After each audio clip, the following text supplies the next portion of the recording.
So during my entire service, 38 years of service, I have seen every nook and corner of the country. So we are strategic people.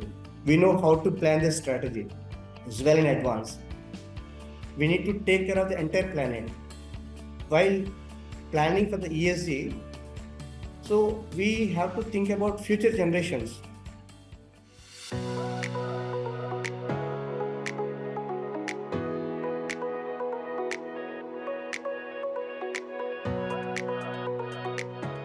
Welcome to FaceTime with Leaders, a podcast brought to you by Directors Institute, World Council of Directors, where industry titans share their journeys, challenges, and the leadership lessons that shaped their success. I'm Sunny Pancholi, and today we are honored to feature a guest whose career exemplifies vision, resilience, and transformative leadership. With over 38 years of distinguished service in the Indian Army and a trailblazing record in administration, human resource, and operations, our guest has navigated extraordinary challenges while shaping institutions and individuals alike. Let's welcome Colonel KC Rao, a veteran military leader, operations strategist, and an inspiration to leaders across domains. Get ready for an insightful conversation that dives deep into leadership, ESG frameworks, corporate governance, and lessons for navigating modern challenges. Welcome, Mr. KC Rao. Thank you, Mr. Sunny. Thank you so nice for spoken such a nice words about me. Great to hear that, sir.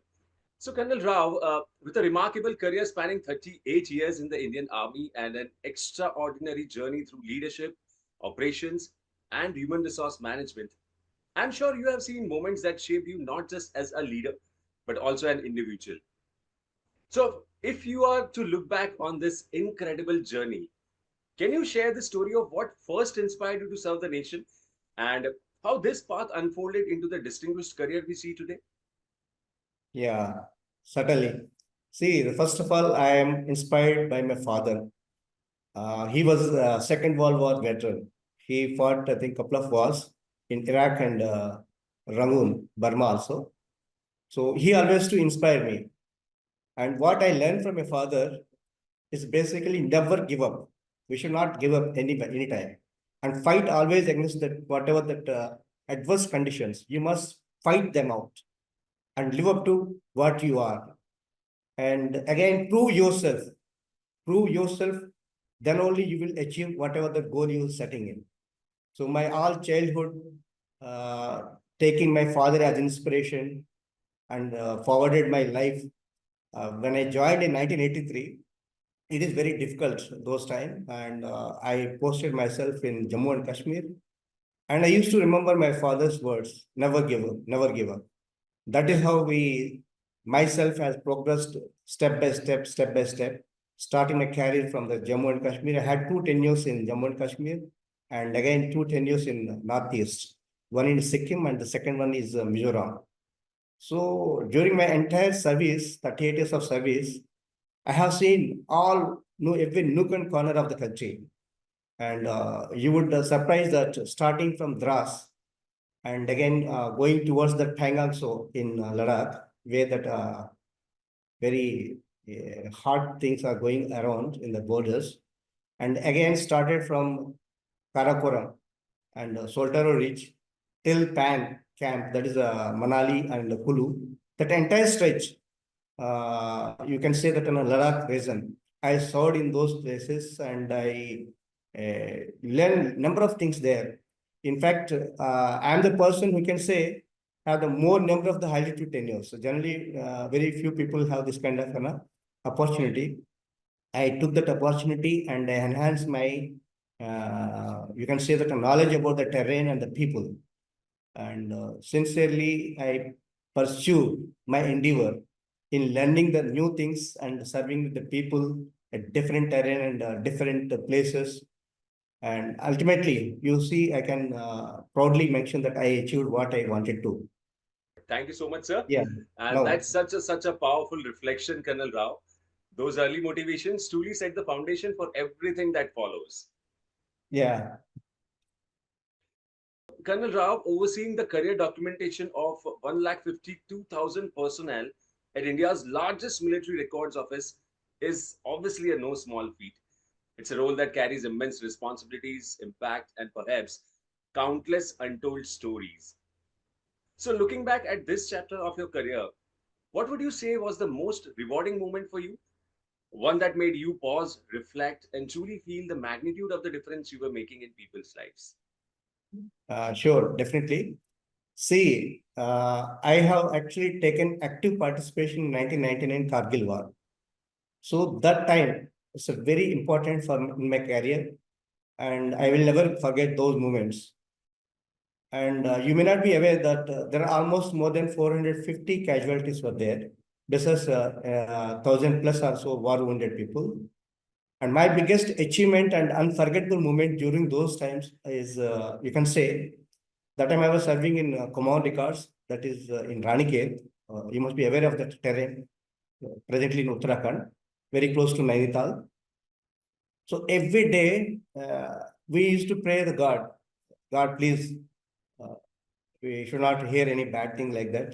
But every day, 2, 3 casualties we used to receive, intimation about the casualties. So in almost 1 month, we have almost 49 casualties from the command regiment. So I have put my best endeavor since I cannot move to the war zone in the Kargil. So it is only as part of reinforcement we can go. Otherwise, people are there to fight. But we were waiting not to come our turn because it is not that we don't want to go, but we want that we should not have more casualties in the war zone. So, but what we have done by sitting at the Ranike, we ensured that the benefits to the next of kin, particularly there are a number of agencies are involved. So each casualty, you have to submit the documents to Army Group Insurance, then again PCDA, Principal Control of Defense Accounts, then again PUR, Pay and Accounts Office, then again Record Office, then again AWA, Army Vice Welfare Association. Those so many organizations are involved. So we have taken only 1 month time to resolve all the issues of the all NOKs. That time my record office for where I was working and I am looking after these things for the number one. Within a record time of 30 days, we ensure that all the terminal benefits are reached to the NOKs. So that time I think Army Commander was Lieutenant General Surjit Singh Sangra. He was astonished. How can it be within 1 month these many casualties? I think certainly everybody wanted to see. So he literally flew by helicopter from Lucknow to Ranike to validate the things on ground. And he came there and he visited, I think, at random 2, 3 places in the entire Uttarakhand. And again, he came back to the Raniket and he personally appreciated me and my efforts. Then I told him, sir, this is not done for me. This is actually done for our people, our ex-servicemen and their war widows. Since we could not participate in the war, at least this I can do. So that's is a memorable moment. I think I still recollect those days, and few of the war widows and their children, they are still in touch with me. In one of the case, the battle casualty do not have anybody left behind. There's no mother and father, and he's not married, he's unmarried. There's only one eldest brother is there, and his age is also 40 years. So there is no rule to get that pension to NOKs if you do not have anybody.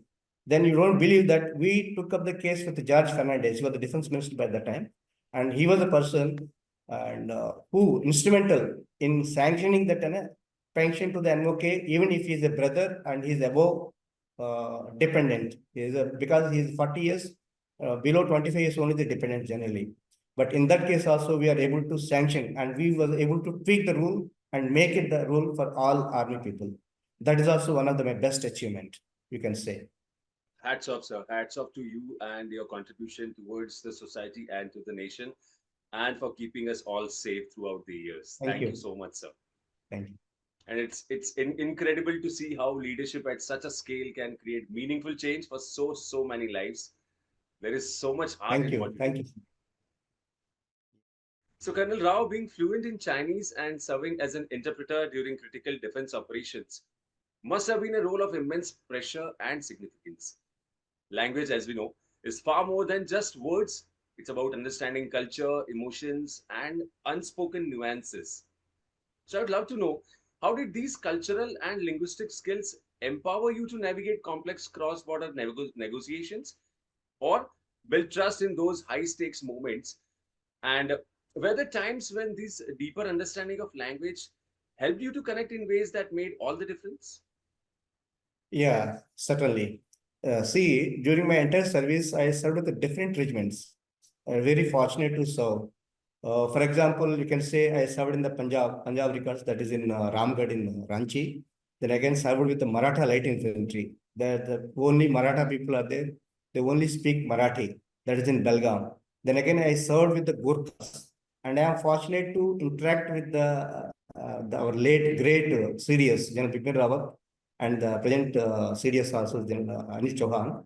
So I am also had a tenure with 11 year, and as part of the unit, I fortunately participated in insurgency operations in Manipur. So during that operation also, I was recommended for the Kit Chakra, and okay, fortunately I could get for the armed staff's commendations and 3 army commanders commendations.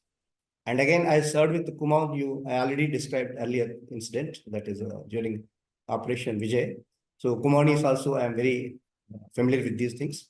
And I had a tenure with Field Regiment, Artillery. So the way that unity is actually having the 4 states people, that is called SAC, South Indian Caste. So Tamil Nadu, Kerala, Karnataka, and Andhra Pradesh, people from all these states are in that particular unit.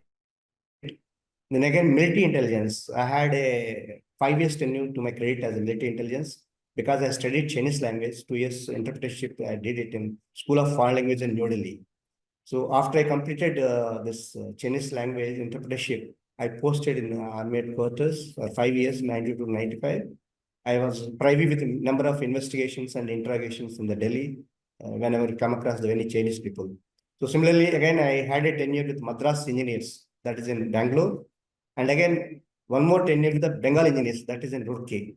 So that way, you can say that the language, the instinct of the language, generally you need to have, you ought to have. So I learned all the languages wherever I served, including Ladakh Scouts also. I tried to put my endeavor to learn the Ladakhi language, but it is quite difficult because I learned already the Chinese language. It is the most difficult language in the world. So see, if you are able to speak in local language, definitely the people will love it. Anybody, if you want to interact with any person, local, if you speak in local language, the kind of intimacy and the kind of, I think, bond you have, so it will give you an edge. And definitely whatever you wanted to derive, that can be achieved. And similarly, I got a very unique experience when I was interacting with the Chinese people. So being a Chinese translator, I was posted in Ladakh course. And there, you know about the Pangangso, where that conflict is going on earlier. They withdraw it now. So in the Pangangso, there is 2 cantonments. One is in the Spangur cantonment, that is in Chinese tribe, and one is Chushul. So we were posted in the Chushul, and every time whenever the transgressions are happened, so most of the time the Chinese people, they are, they are very rogue people. They never accept that we have transgressed into your territory, but we object it. But our point of view, I am representing the Chinese point of view, and I was got the instruction for the Corps commander. Okay, you must put across our consider view in a firm manner to the Chinese. So when we sit across the tables, so I'm talking about the language. So the kind of language we must use with an aggression, that facial and the body language, it should be in an aggressive mode. Being a diplomatic and in the diplomatic missions and diplomatic form, it is not whatever the way, the content and conversation, not in the body and the aggression in the facial and all those things. That is quite difficult, challenging time for me. The matter was so, I think, aggressive, but you can't show on your face. So very tricky. Being a diplomatic firm, I think I did it very well, and it was appreciated by the Chinese also, and for our Corps commander also. Really, I enjoyed those moments. Colonel Rao, it's fascinating to how understanding not just the language, but the culture itself can completely change the dynamics of Yes, negotiations. yes, It truly highlights the power of connection and trust. correct. Yeah, I do. Moving ahead, you have been part of historic advancements like developing the ARPAN software for HR records. How did leading a core team of such a large scale tech solution transform the Indian Army's operations? See, actually, I am not supposed to speak about the ARPAN software in detail, but somehow will you just outlines. Sure. I will just bring out few other issues. You may not come across, I think, any such organization. For example, I also happen to study few of the big companies, particularly the Tatas and Reliance, and you, for that matter, you talk about the Infosys and all those people. But this is the only establishment in entire India who maintains when any employee joins, when he joins, after even after his superannuation. For example, in any company, the retirement is 60 years. So after that, what happens? No company maintains his data, but it is only in Indian Army they maintain when the individual is joined initially during his service. After joining, when he attended this training, then again he undergoes a lot of courses, and again day to day, whatever he is doing every day. For example, somebody is admitted in hospital. That is also that record is also maintained. And again after his discharge, and what are the restrictions for him for his employment. Then again, he need to undergo for the promotion course, promotion prospects. Then we need to identify his actually what is the attitude of the individual. Then accordingly, we will detail him certain course. After attending that course, where this individual suits, okay, this chap is suit for so and so units and so and so terrain. Accordingly, identifying his requirement and his achievement, his skills as strong points. Then again, post him to a particular place. Any indiscipline act, then conducting disciplinary proceedings, then again dismissals, discharges, deaths, all these things, maintaining in a single database, even after his retirement, when he retires, somebody after retirement get married. Those data also. After marriage, they can have children, their data also. If suppose somebody do not have any child, he is going to adopt him, then those data also. After retirement, again, till 50 years after retirement, we are still maintaining the data. That kind of data, we are having very huge data.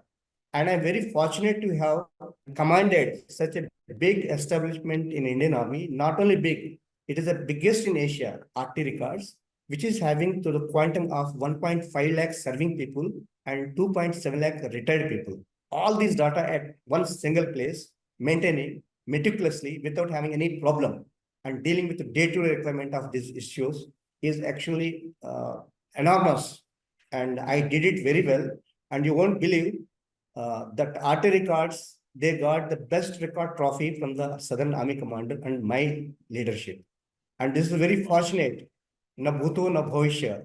It never happened before, never happened again. I can challenge it because such a dynamic task, getting and everything on the everything on one single table at one point only. I used to have the command and control in the system only itself. That is the reason we have developed this ARPAN software. This is called actually Army Record Officers Face-Wise Automation, ARPAN means. So I fortunately happen to be the core team member.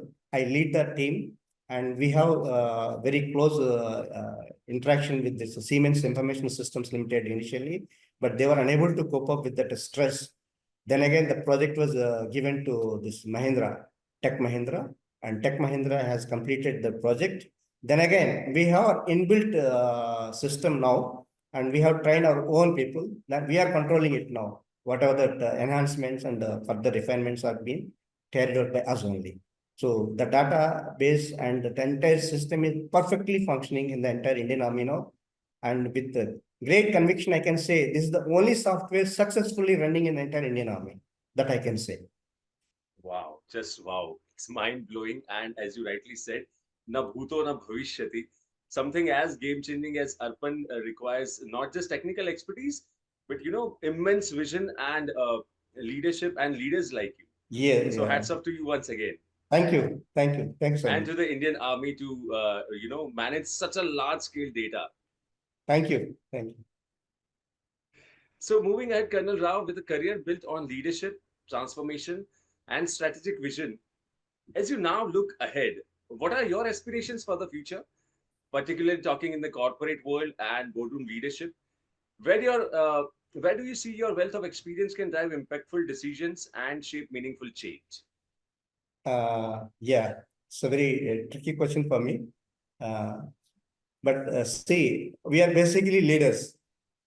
And the army leaders, particularly any person who joined in the Indian Army, you can consider him as a leader.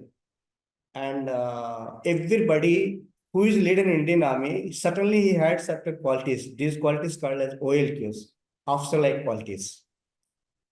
And we have one saying, whenever you visit and happen to visit NDA and IMA, National Defense Academy and Indian Military Academy. So there is a prominently written on the main gate that is called actually Chetwodian theory.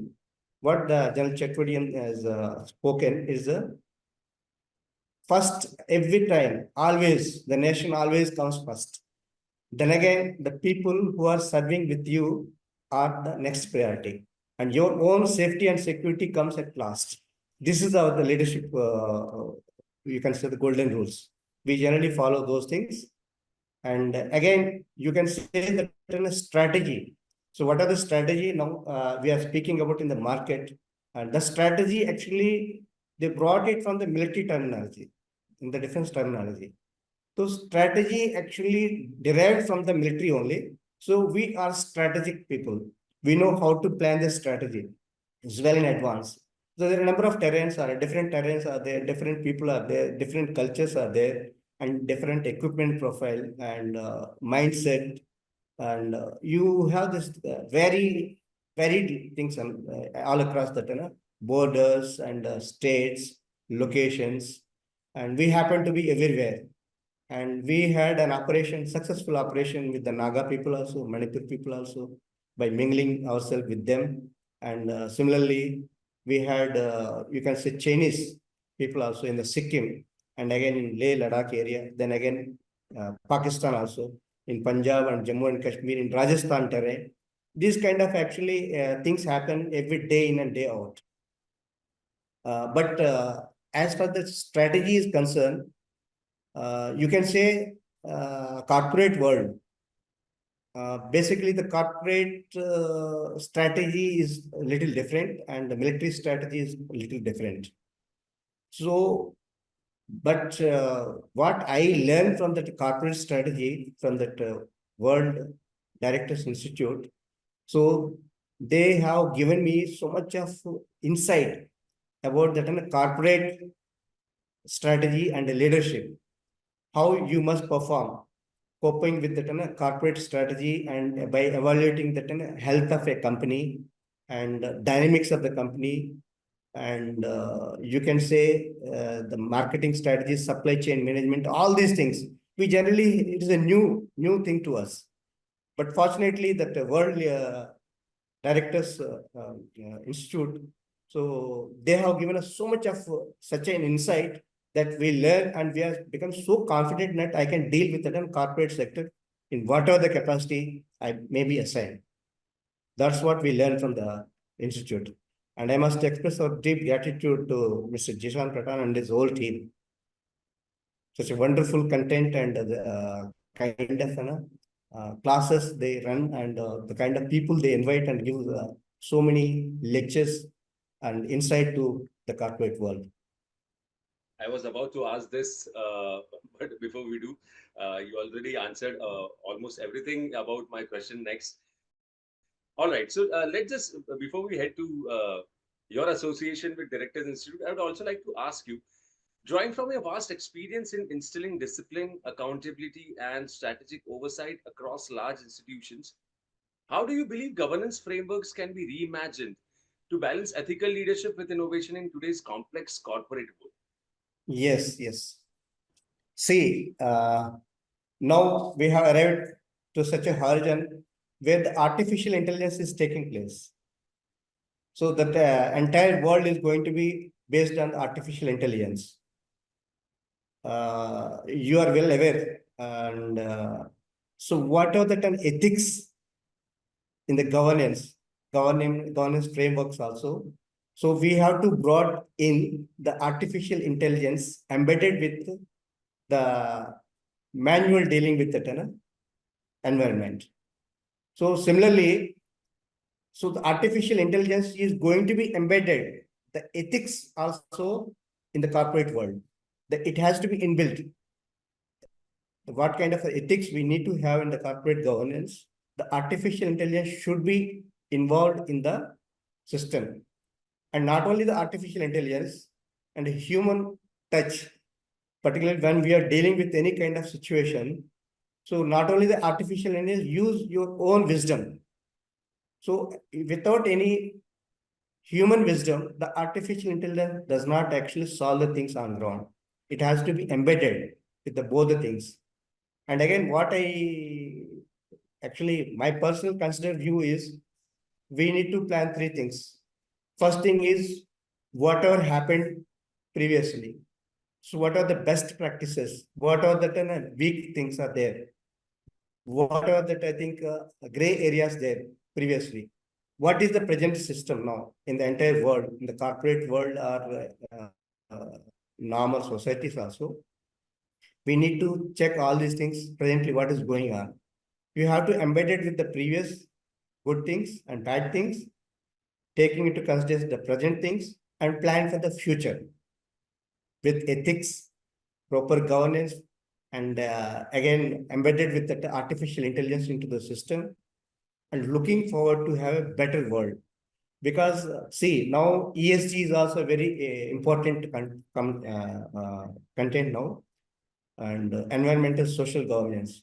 So this is not responsibility of one individual. This is the responsibility of the whole planet. We need to take care of the entire planet. While planning for the ESG, so we have to think about future generations.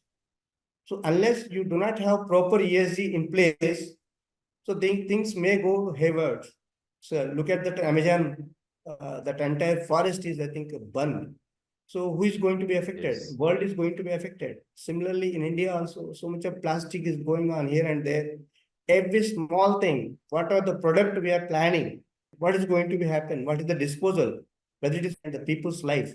These things need to be taken care, and we must think seriously about the planet, how to survive our planet, and how to avoid this kind of a pollution. So the ESG is very, very, very important thing is going to be happen now in our corporate sector. And the kind of, I think, wisdom we have got from that institute, the world's directors institute, is immense, really, and wonderful. Thank you once again to each faculty who gave so much of knowledge. Really, it's wonderful, amazing. And I express my sincere gratitude and thanks to all the faculty, visiting faculty, regular faculty, and Mr. Jishan Patan is too good, excellent. And I express my sincere thanks and gratitude to all of you. Thank you once again. That's such an insightful take, Colonel Rao. And balancing ethics with innovation is no easy feat. And your perspective highlights just how critical governance is in building organizations that can evolve and thrive. All right. So, since we were talking about your association with Directors Institute, let me just ask this.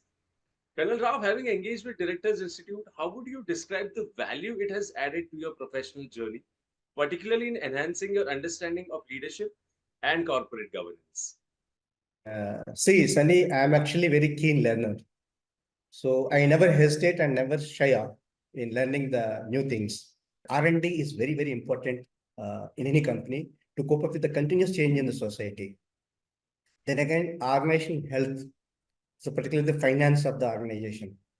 And you can say the market share and the reputation, and above all, the trust is always actually maintained. Unless you don't maintain the trust, definitely we are not going to deliver the goods. So again, the environment, that abruptly changing its pace so fast, very fast, and the product should match with that requirement, as well as that complete with that others. We must compete with others also, the competitors. While we are changing that products, as well as that competition with our competitors. That should also be we must maintain. Then advantage should always with us. We must reach out to the market very first in the competitive world. Unless you don't reach out to the market, it is very difficult. We are lagging behind. So we have to reach out to the customers so fast that before our competitors, we must reach them. They should also always meaningful balance. You can say between the shareholders and board, keeping in view of that an overall health and performance. See, if you don't consider about the health of the company, how can you take care of the shareholders' interest? It is very difficult. So people may be thinking, I think that directors, particularly the independent directors, so they lost that independence. If you are talking about the company and company's well-being, it is not that. What, in my view, if you are a sincere independent director, it is your responsibility to look after the health and well-being of that company. If the company does not perform, how can you take care of the shareholder? Then you can't do that. Absolutely, absolutely, Colonel Rao. Your experience really highlights how continuous learning can drive professional excellence. Thank you. And that brings us to the end of today's conversation on FaceTime with Leaders, brought to you by Directors Institute, World Council of Directors, Colonel Rao. It's been an absolute privilege hearing about your remarkable journey, your insights into leadership, governance, and the values that have defined your career. Your words are sure to inspire not just the next generation of leaders, but also those looking to make a meaningful difference in their industries. To our listeners, thank you for joining us once again, Colonel Rao. Thank you for your time and for sharing your valuable experiences with us. Thank you. Thank you, Sunny. So nice of you to have me with you. Thank you. Thank you so much, sir. Until next time, take care and keep leading with purpose. Thank you so much and have a nice time.